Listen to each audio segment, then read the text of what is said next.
Ein Hamster? Ja, nein, habe ich in dem ganzen Laden noch nie gesehen. Wirklich? Nein. Nein.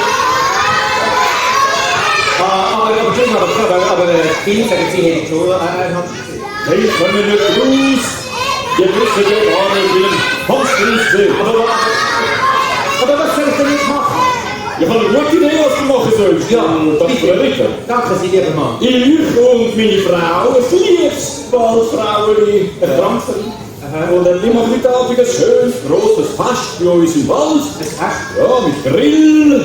Grill? Und du passest gut zu unserem Fest und bist darum eingeladen. Eigentlich schon.